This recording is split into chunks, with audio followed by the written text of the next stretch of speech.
conmigo en el libro de Habacuc, capítulo 1. Habacuc, capítulo 1. ¿Está ahí en Habacuc, capítulo 1 conmigo? Si no tiene ningún impedimento de salud, se puede poner sobre sus pies conmigo para leer Habacuc, capítulo 1, versículos del 2 al 4. Habacuc, capítulo 1, versículos del 2 al 4. Habacuc capítulo 1, versículos 2 al 4. Leemos en el nombre de nuestro Señor Jesucristo. Hermanos míos, esta es la palabra del Señor. ¿Hasta cuándo, oh Jehová, clamaré y no oirás? Y daré voces a ti a causa de la violencia y no salvarás. ¿Por qué me haces ver iniquidad y haces que vea molestia? Destrucción y violencia están delante de mí, y pleito y contienda se levantan, por lo cual la ley es debilitada y el juicio no sale según la verdad. Por cuanto el impío asedia al justo, por eso sale torcida la justicia. Puede tomar su asiento y oramos. Padre Rey, inclinamos nuestros corazones en esta noche, en esta mañana, Señor. Y pedimos la ayuda de tu Espíritu Santo, Señor. Solo tu Espíritu Santo, Señor. Como enseñaba mi hermano, puede dar vida, puede traspasar el corazón, Señor. Por eso inclinamos nuestros corazones rogando tu asistencia, Señor. Concédeme la ciencia, la sabiduría, Señor, para hablar palabras a tu pueblo. Haz mi lengua como la pluma de un escribiente diestro, Señor. En el nombre de Jesús. Amén. Hermanos, continuamos con nuestra serie de Habacuc. Para los que nos visitan, es nuestra costumbre estudiar las Escrituras sistemáticamente. A veces tomamos un libro y vamos porción por porción en orden de ese libro y descubrimos todo lo que Dios tenga que decirnos allí.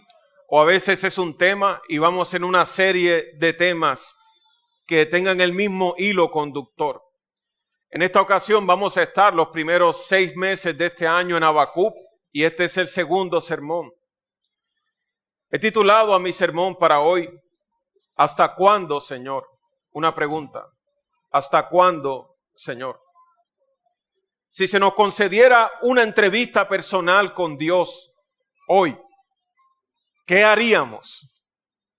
Si se nos concediera hoy una entrevista personal con Dios, ¿qué haríamos? En el hipotético caso de que pudiéramos hablarle cara a cara, ¿cómo utilizaríamos ese tiempo? Yo estoy casi seguro que nadie utilizaría ese tiempo para decir, Señor, dime de una vez por todas si la tierra es plana o redonda.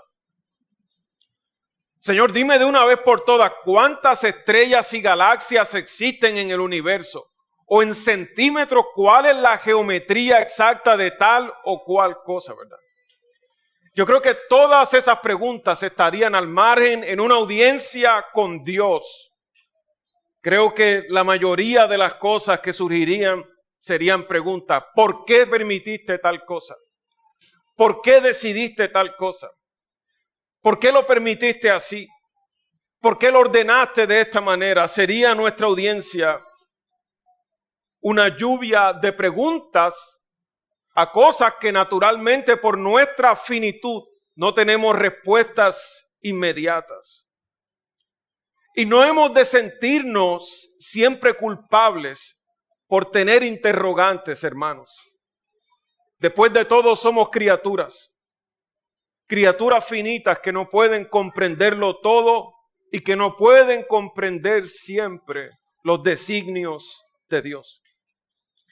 Hermanos, en ocasiones la prueba parece tan abrumadora que se escucha una súplica entre lágrimas en cualquier habitación de la ciudad de Cartagena, una súplica sencilla que dice, ¿hasta cuándo, Señor?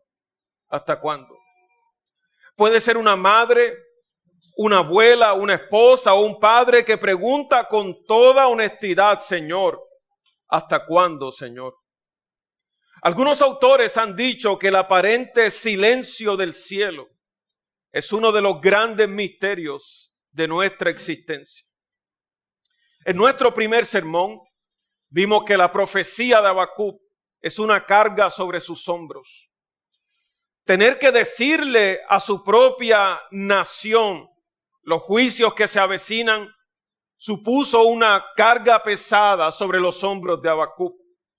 Pero vimos en ese sermón pusimos el fundamento de toda nuestra serie, que el justo por la fe vivirá, ¿verdad?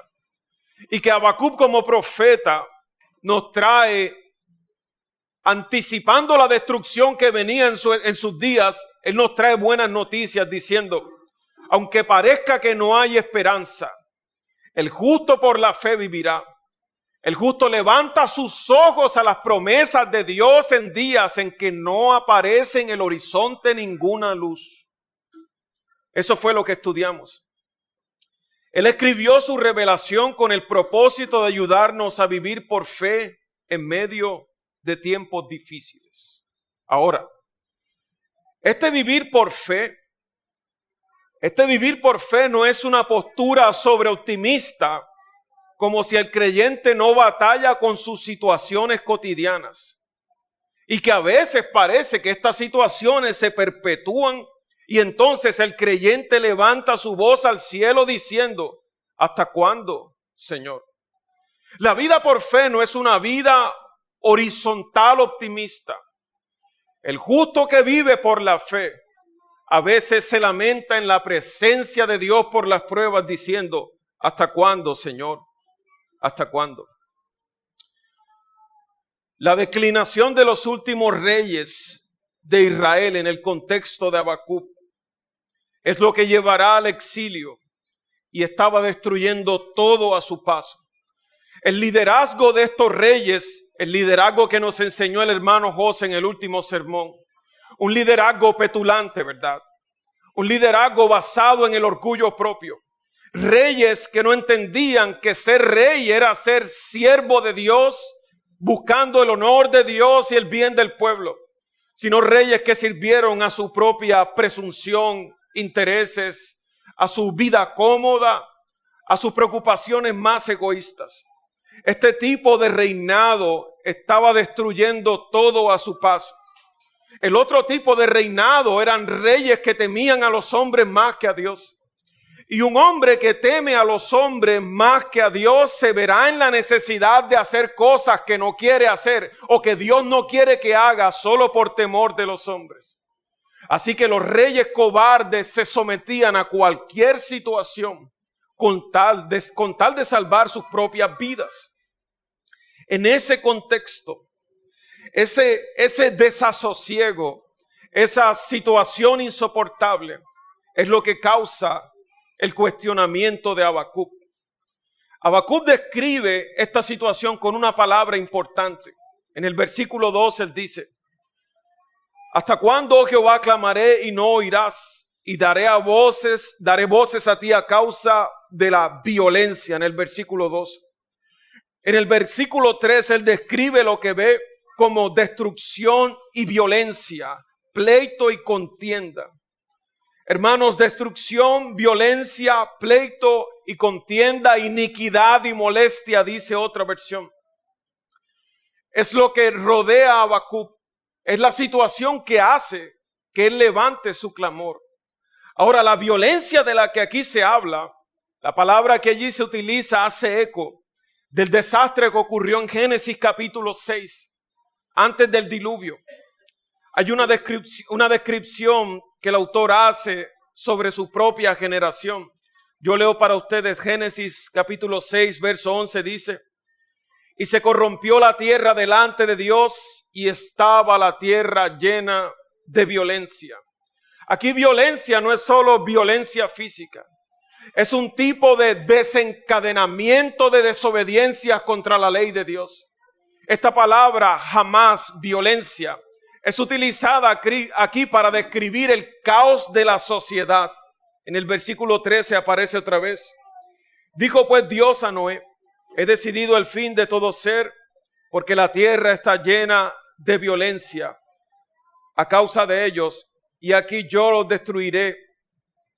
Hermanos, esto que Habacuc describe como violencia en sus días es una violación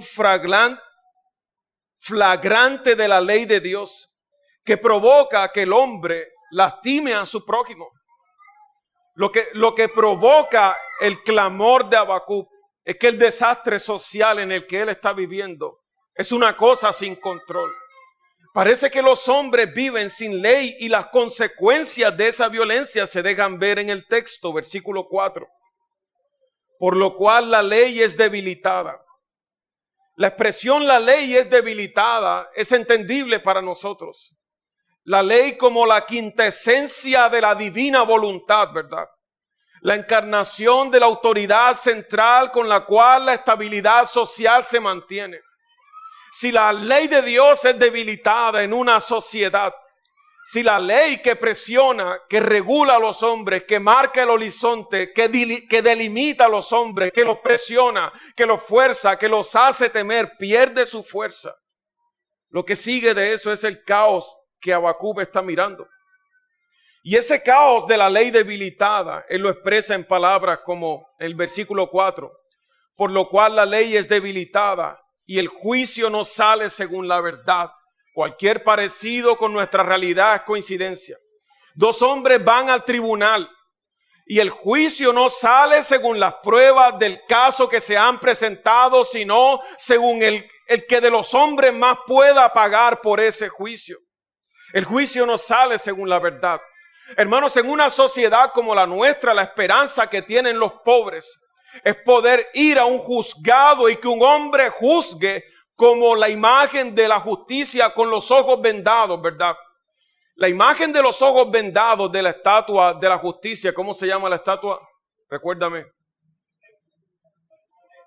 La diosa Atenas, Temis, juzga con los ojos vendados, no porque esté ciega de conocimiento, es porque no hace distinción entre un hombre y otro. No importa con qué vestido llegan a la audiencia, juzgará con rectitud el caso. Y el texto dice que por cuanto la ley es debilitada, el juicio no sale según la verdad. Hermanos, ¿qué esperanza tiene una sociedad en los días de Habacuc en que las personas que deben juzgar para establecer justo juicio se han corrompido? Él describe esta ley debilitada con otra expresión diciendo: el juicio no sale según la verdad, por cuanto el impío asedia al justo. Por eso sale torcida la justicia. Es decir, los hombres malvados de la sociedad triunfan sobre los buenos. Parece que los hombres impíos prosperan en este sistema de anarquía, en este sistema en el que la ley ya no está contra ellos, sino que ellos utilizan la ley a su favor. En palabras de Jueces 21-25, si pudiéramos describir los días de Habacuc, sería una expresión así: en aquellos días cada cual hacía lo que bien le parecía. Imagínese una sociedad en la que cada hombre hace, de hecho esos son los consejos que se dan ahora por internet: haz lo que desees. Imagínate que todos los hombres hacen lo que desean. El día que un hombre desea entrar a tu casa y tomar tus muebles, puede hacerlo, porque ese es su deseo, ¿verdad? Pero su deseo chocará contra tu deseo de proteger tus muebles.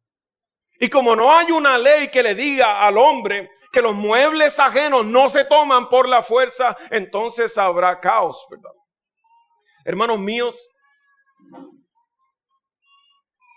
cuando los reyes son corruptos, la Escritura dice claramente que el pueblo sufre. Cuando el impío gobierna, Proverbios 29, cuando el impío gobierna, el pueblo gime. Proverbios 29:8, los hombres escarnecedores ponen la ciudad en llamas. Proverbios 29:12, si un gobernante atiende a la palabra mentirosa, todos sus servidores serán impíos. Hermano, recuerde que los reyes en aquellos días eran mediadores entre Dios y el pueblo de Dios.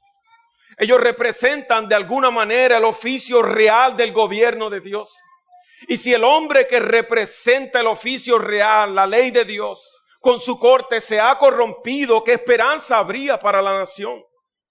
Habacuc, en medio de este caos, dice: ¿hasta cuándo, Señor? ¿Hasta cuándo los malos se saldrán con la suya, hermanos? ¿Le parece parecido ese clamor de Habacuc? Hay un ejemplo de esta clase de corrupción que puedo resumir en Primera de Reyes 21. El rey Acab se antoja de la viña de Nabot. Había un hombre que se llamaba Nabot, que tenía una viña que se la habían heredado sus padres.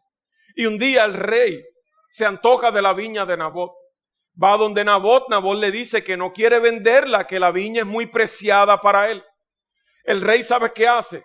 Convoca un ayuno con testigos que digan que Nabot está en rebelión. Claro, los jueces, la justicia, los testigos, todos comprados por el rey delante del pobre Nabot. Comparece culpable, lo asesinan y le quitan la viña.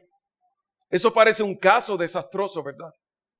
Pero es lo que sucede cuando la ley es debilitada en una sociedad, sobre todo en una sociedad que está basada, que su orden social estaba basado en la ley de Dios. Hermanos, a Manasés se le llamó el hombre que llenó a Jerusalén de sangre. El hombre que llenó a Jerusalén de sangre.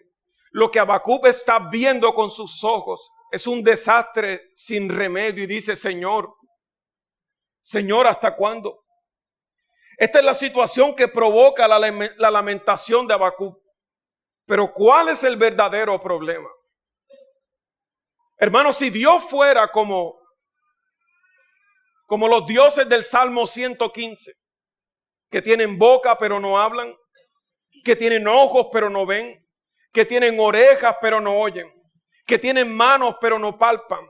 Si el Dios de Habacuc fuera como los ídolos del Salmo 115, no habría reclamos que hacer. El conflicto es que Dios ha dicho de sí mismo que Él jamás tendrá por inocente al culpable. Cuando Dios se reveló en Éxodo 34, que le permitió a Moisés ver sus espaldas, una visión sobre sí mismo, Él se revela como el Dios que jamás acepta cohecho, como el Dios que jamás llama a lo puro impuro, que jamás dará por inocente al culpable. Entonces el clamor de Habacuc cobra sentido, porque si tú eres el Dios que dices ser, ¿cómo es posible que veas estas cosas y no hagas nada? ¿Hasta cuándo, Señor?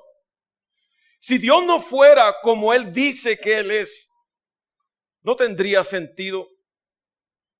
Se dice de Él que Él es muy limpio de ojos para ver el mal, que Él juzga la causa del pobre, Jeremías 22, 16, Éxodo 34, 6, 7.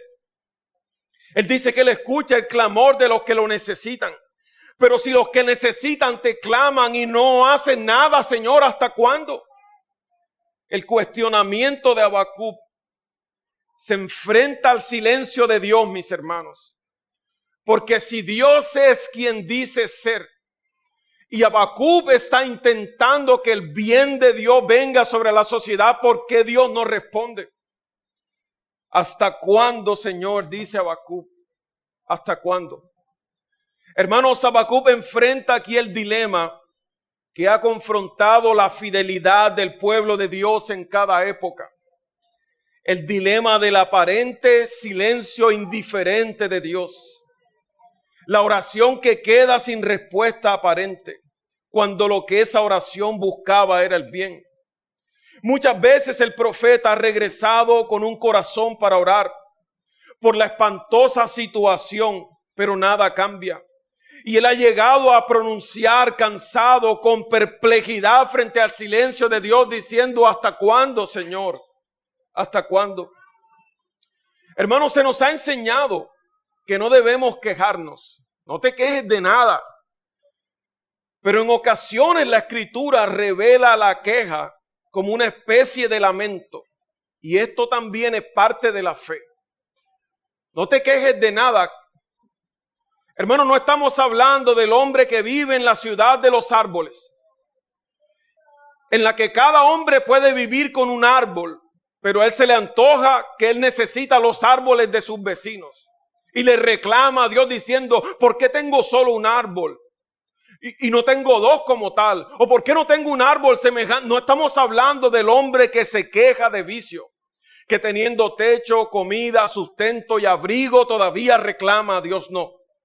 Esta es la queja que surge cuando la prueba y el dolor sobrepasan el entendimiento de quien la experimenta.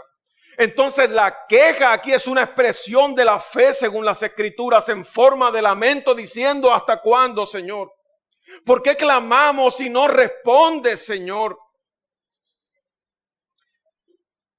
Le decimos a veces apresuradamente a la gente en su prueba, no te quejes. Hermano, ¿qué sabes tú del dolor que yo estoy viviendo? ¿Qué sabes tú, verdad? Es fácil decirme no te quejes, pero a veces lo único que tengo como expresión de mi fe es mi lamento en oración y lágrimas delante de Dios. A veces el que está en la prueba, ninguna otra oración le sale. Hermanos, el Salmo, esto es frecuente en las Escrituras. Pastor, ¿de dónde saca esos inventos? Salmo capítulo 13, versículo 1 y 2. Plegaria pidiendo ayuda en la aflicción. ¿Hasta cuándo, Jehová, me olvidarás para siempre? Es decir, yo puedo aceptar que la Escritura dice que tú nos pruebas a todos, ¿verdad? Pero parece que la prueba mía es como indefinida, Señor. Porque no salgo de una para meterme en otra. El salmista le dice, ¿hasta cuándo esconderás tu rostro de mí? ¿Hasta cuándo pondré consejos en mi alma con tristezas en mi corazón cada día? ¿Hasta cuándo será enaltecido mi enemigo sobre mí? Salmo 89, verso 46. Este no es un invento nuestro. Esta es la forma como oraron los hombres en la aflicción. Salmo 89, 46. ¿Hasta cuándo, Jehová, te esconderás para siempre? Y arderá tu ira como el fuego. Recuerda cuán breve es mi tiempo, porque habrás creado en vano a todo hijo de hombre. En esta oración el salmista ahora dice, ¿hasta cuándo?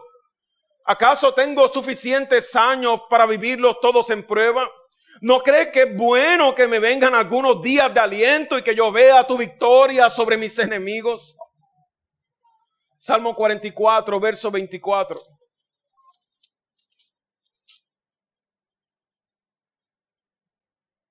¿Por qué escondes tu rostro y te olvidas de nuestra aflicción y de la opresión nuestra? Mira esta oración, hermanos.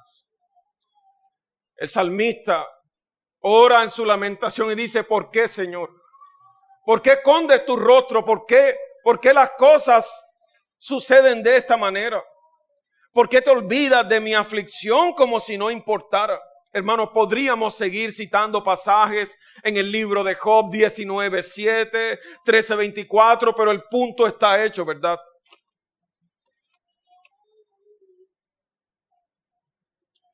Aquí la queja emerge, mi hermano, de una injusticia insufrible, pero con todo se presenta delante de Dios. Esta queja es una lamentación reverente que empieza diciendo, oh Señor, ¿hasta cuándo? En últimas, el que se queja apela al trono de Dios buscando la respuesta en lo más alto. Hermano, cuando Job sufrió su prueba, no se quejó contra el diablo. Debe ser culpa del diablo y el diablo estaba en el asunto. Debe ser culpa de mi mujer. La mujer estaba en el asunto. Pero en últimas, Job lleva su caso al tribunal más alto del que dependen el diablo, sus secuaces y todos los hombres en la tierra. Él dice, Jehová dio, Jehová quitó. Sea el nombre de Jehová bendito. Y después empieza su lamentación, ¿verdad? Ahí no termina su oración. Hermano, el que se lamenta en el texto, este es un lamento delante de Dios y es una expresión de la fe verdadera. El justo por la fe vivirá. Pero cuando el justo sufre, a veces lleva su queja al tribunal más alto. La revelación en Habacuc se nos presenta en forma de diálogo, hermanos. Lo que veremos en Habacuc es una manera extraña de redactar, porque es un diálogo entre Dios y Habacuc. Es decir, incluso la forma gramatical en que se nos presenta es una condescendencia. Es un diálogo. Y vemos que Dios no censura al profeta por los cuestionamientos. De hecho, la condescendencia divina, que según la confesión de fe de Westminster se expresa en lo que conocemos como el pacto de Dios, implica la humildad de Dios de relacionarse con criaturas limitadas como nosotros en su comprensión. ¿Recuerda esa etapa de los niños en los que preguntan por qué? ¿Y por qué tal cosa? ¿Por qué la nevera enfría? ¿Por qué el agua se congela? Espérate, usted no... La condescendencia suya, que sabe más, ¿verdad?, puede sobrellevar el cuestionamiento del que sabe menos. Entonces, en el libro de Habacuc, Dios en su condescendencia lleva el sufrimiento de Habacuc y entiende que a veces las circunstancias son tales que la única oración que surge es un reclamo que dice: ¿hasta cuándo, Señor? ¿Hasta cuándo? La condescendencia pactual no solo se revela en esto, mis hermanos. En el pacto Dios cumple por medio de Cristo lo que el hombre no puede hacer. Habacuc no es el único que en la noche oscura ora: ¿hasta cuándo, Señor? Mateo capítulo 27, verso 46. La oración de nuestro Señor Jesucristo es un lamento de invocación del Salmo 22 cuando dice, Mateo 27, 46. Y cerca de la hora novena, Jesús clamó a gran voz diciendo: Elí, Elí, lama sabactani. Esto es: Dios mío, ¿por qué me has desamparado? El Señor Jesucristo está citando el Salmo 22. Y cuando vamos al contexto del lamento del Salmo 22, descubrimos lo siguiente: Dios mío, ¿por qué me has desamparado? ¿Por qué estás tan lejos de mi salvación y de las palabras de mi clamor? Dios mío, clamo de día y no respondes, y de noche y no hay para mí reposo. Pero tú eres santo. Tú que habitas entre las alabanzas de Israel, en ti esperaron nuestros padres, esperaron y tú los libraste. Hermanos, los antiguos tenían una frase para hablar sobre la encarnación que decían: lo que Cristo no asume, no puede redimirlo. Cuando se decía que Él no era completamente hombre, sino que tenía la apariencia de un hombre, ellos decían: no, eso es gnosticismo. Porque si Él no asume naturaleza humana, no puede redimir a la naturaleza humana. Pero Él no solo asume la naturaleza humana, hermanos, Él asume incluso el abandono de Dios. Cristo también eleva su lamento en el Salmo 22, en Mateo 27, en el momento de la noche oscura. Se queja en un lamento delante de Dios diciendo: Dios mío, ¿por qué me has abandonado? Las injusticias del libro de Habacuc levantan un clamor al cielo que dice: ¿hasta cuándo, Señor? Y seguramente las injusticias que nosotros vivimos levantan oraciones similares: una difamación, una prueba innecesaria, una injusticia innecesaria. Los creyentes oran: ¿hasta cuándo, verdad?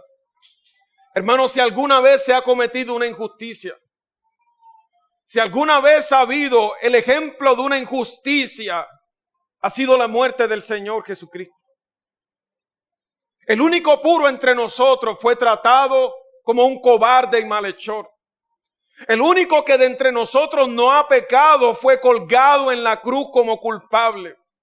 Y ante la aparente injusticia y el abandono de Dios, el Señor Jesucristo también encarna nuestras más profundas lamentaciones y depresiones diciendo: Señor, Señor, ¿te has olvidado de mí? ¿Por qué pasan cosas malas a la gente buena? Si esa pregunta tiene respuesta, tiene que empezar con la cruz. ¿Por qué pasan cosas malas a la gente buena? Bueno, la única gente buena que ha habido sin pecado es el Señor Jesucristo. Y Él asume las cosas malas que yo merecía para que yo pueda tener esperanza cuando ore. ¿Hasta cuándo, Señor? ¿Hasta cuándo? De Él se dice en Isaías 53 que Él es experimentado en quebranto. Como que escondimos de Él el rostro, fue menospreciado y no lo estimamos. El texto dice: ciertamente Jehová cargó en Él el pecado de todos nosotros. Y Jehová quiso quebrantarlo, sujetándole a padecimiento. Hermanos, aplastado bajo el aparente olvido de Dios, gritó: Dios mío, ¿por qué me has abandonado? Sin embargo, Dios no lo abandonó del todo, ¿verdad? El Espíritu Santo lo resucitó de entre los muertos al tercer día. En el camino de la fe, mis hermanos, no estás solo. No estás solo ni siquiera en el día en que tu única oración es un Señor, ¿hasta cuándo? Los que no te conocen y no saben por lo que estás pasando te dicen: ay, ¿cómo puedes orar así? ¿Qué sabes tú por qué estoy orando así? Satanás por un lado te dice: es que no tienes fe, por eso oras así. Y el Señor Jesucristo te dice: yo te entiendo. Yo estuve en la noche oscura también. Y puesto que yo estuve en la noche oscura, tú jamás estarás sin respuesta. En el camino de la fe hay ocasiones en que la única oración sincera es un ¿por qué, Señor? O un ¿hasta cuándo, Señor? La crisis de fe es producto de no entender por qué Dios hace lo que hace. La crisis de fe producto de no entender por qué Dios hace lo que hace no es necesariamente una antife, sino parte del camino de la fe. Ni la fe de Abraham, ni la fe de Moisés, ni la de Elías que quiso morirse, ni la de Jonás. La fe de ninguno de nuestros héroes de la fe fue una fe plana, siempre optimista. Hubieron momentos en que el silencio de Dios los puso a prueba. Como el hermano que ora por sanidad. Y Dios no responde trayendo sanidad, sino el fallecimiento de su ser querido. ¿Qué otra oración le sale a una persona así, mis hermanos? La esposa que ora para que el amor venga a su hogar y restaure su hogar y su esposo, parece que se endurece más aún. El que ora por serenidad en su trabajo y de repente se arma una tormenta peor que el día de ayer.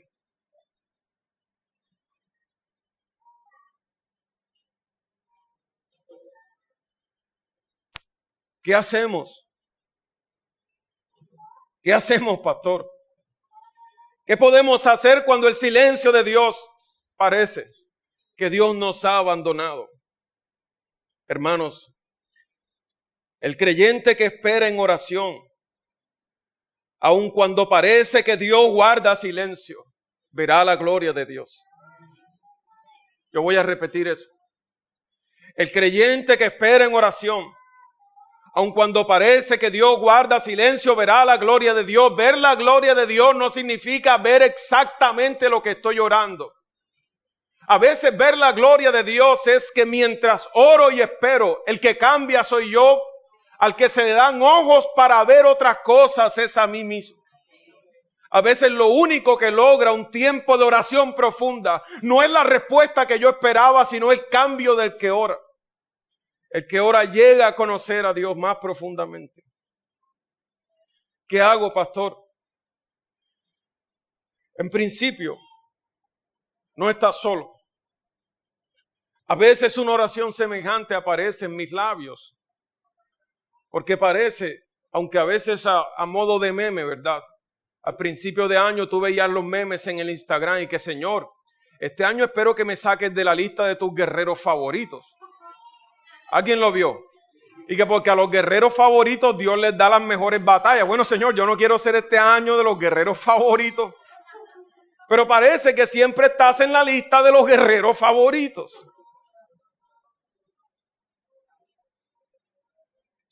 Pero no eres ni el primero ni el último. Y una cosa que comparten todos aquellos que esperaron en Dios es que ninguno que espera en Dios será abandonado. Ninguno. A veces se espera y se recibe lo que se ora. A veces se recibe algo más grande de lo que se ora. A veces se recibe lo opuesto a lo que se ora, pero nadie queda abandonado. El bien de Dios aparece para los que esperan en Él. Para los que están en Cristo Jesús. No eres el último. David también esperaba en Dios. Salmo 40. Pacientemente esperé a Jehová y se inclinó a mí y oyó mi clamor. Y me hizo sacar del pozo de la desesperación, del lodo cenagoso, puso mis pies sobre la peña y enderezó mis pasos. Esta respuesta no vino en un día. Él dice pacientemente, yo esperé en oración delante de Dios. Hermanos, ya la gente no espera en oración. Ese concepto y que dobla las rodillas y espera en oración, sobre todo en nuestra iglesia, está mandado a recoger, perdónenme. Pero en nuestra cotidianidad es lo que vemos. Esperar en oración parece que quedó relegado. Pero David esperó en oración. Salmo 42, versículo 5. ¿Por qué te abates, oh alma mía? ¿Por qué te turbas dentro de mí? Espera en Dios. Espera en Dios porque aún he de alabarle, salvación mía y Dios mío. David le habla a su propia alma que quiere rendirse. Su alma le dice, ya hermanito, ya no nos dio resultado esto de ser cristiano. ¿Qué sentido tiene? Ya, su alma le dice, ya no hay más esperanza. Y él le dice, alma mía, esperarás en Dios. Porque solo a Él he de alabarle. En las palabras que Job dice a sus amigos, aunque Él me matare, en Él yo esperaré.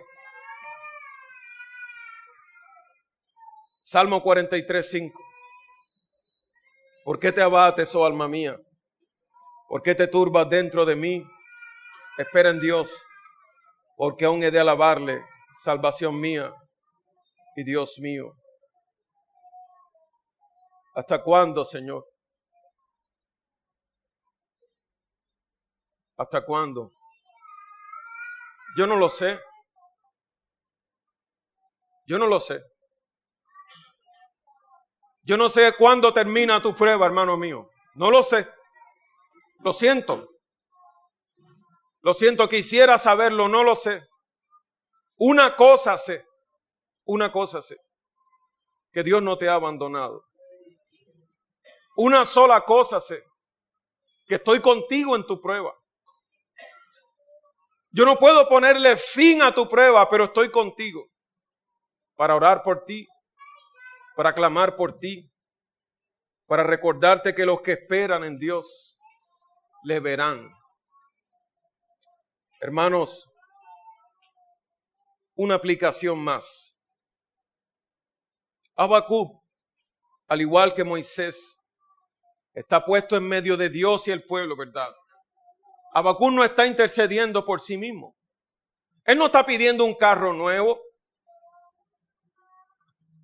No hay nada malo si alguien quiere pedir un carro nuevo. Es solo por el ejemplo, que quede registrado. Yo no he dicho nunca que está malo tener un carro nuevo. Pero Habacuc está pidiendo por el bien del pueblo. Él está como Moisés intercediendo con Dios para que Dios derrame sus bendiciones sobre el pueblo, ¿verdad? Y si la situación que desesperó a Habacuc hermanos, tiene algún parecido. Si las expresiones destrucción y violencia, pleito y contienda, iniquidad, ley debilitada, juicio que no sale según la verdad, justicia torcida. Si estas expresiones tienen algún parecido, es con nuestra ciudad. Si este contexto es similar a algo, es al de nuestra ciudad. Hermanos, hubieron en meses del 2024 en Cartagena, que fue la ciudad con mayor tasa de homicidios de toda Colombia. 6.6 casos por cada 100,000 habitantes. En el primer semestre del 2024 se registraron 195 casos de asesinato. Hermanos, como en los días de Roboán en nuestra ciudad, los cuerpos se acumulan, cuerpo sobre cuerpo. Cuerpo, sangre sobre sangre. Aquí ya no hay dolor por nada de eso, mis hermanos. La gente graba y a los segundos está en grupos de Telegram. ¿Qué diremos de las cortes de justicia de nuestra ciudad? Lo saben, yo hablo con los abogados de nuestra iglesia. Hermanos, les toca luchar a veces contra unos poderes que ellos se encomiendan a Dios porque saben que las facultades económicas de aquellos contra quienes luchan son más que las de ellos.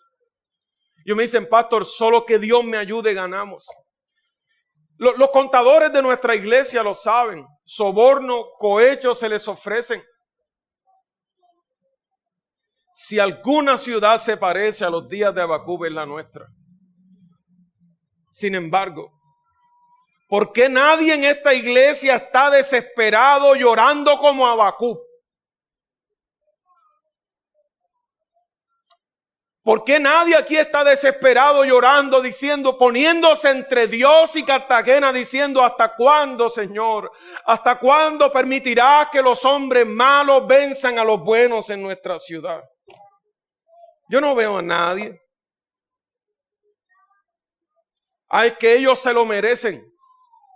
Y en los días de Habacuc no se lo merecían, pero a Habacuc no le importó para pedir misericordia sobre el pueblo. Habacuc se pone en la brecha entre Dios y la ciudad como un intercesor, orando. Es que cada quien tiene lo que se merece. Hermano, y tú y yo no merecíamos la condenación. Si Dios te hubiera dado exactamente lo que mereces, hace rato se habría abierto la tierra en dos para que descendiese con pasaje. Pero Dios no te ha dado lo que mereces. Te ha dado a Cristo. Para que tengas en Cristo lo que no mereces, lo que Cristo ganó para ti. Confundidos como iglesia. Inmersos solo en nuestras pruebas personales. No hay un Habacuc entre nosotros que clame. ¿Hasta cuándo, Señor? ¿Hasta cuándo, Señor? ¿Hasta cuándo morirán hombres en la ciudad nuestra? Como moscas, te lo juro, mueren. Los cuerpos se acumulan, mis hermanos. Si alguien intenta hacer una obra desde el gobierno para los pobres, ahí aparecemos nosotros. Ahí están los socialistas. Coño, hermano, pero tú ni llevas comida ni dejas que otros lleven.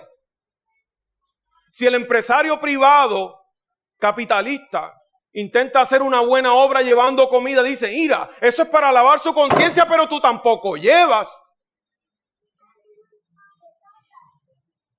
Estamos entre el cacas y el diablo. Los cuerpos que se le los cuerpos muertos que se le adjudican al diablo son tantos como los que se le adjudican al cacas, mis hermanos. Ahora, ¿quiere Dios el bien de Cartagena?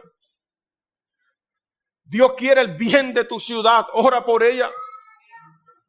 Ora por ella, hermano mío. Es que no tengo recursos. Ora por recursos, pues.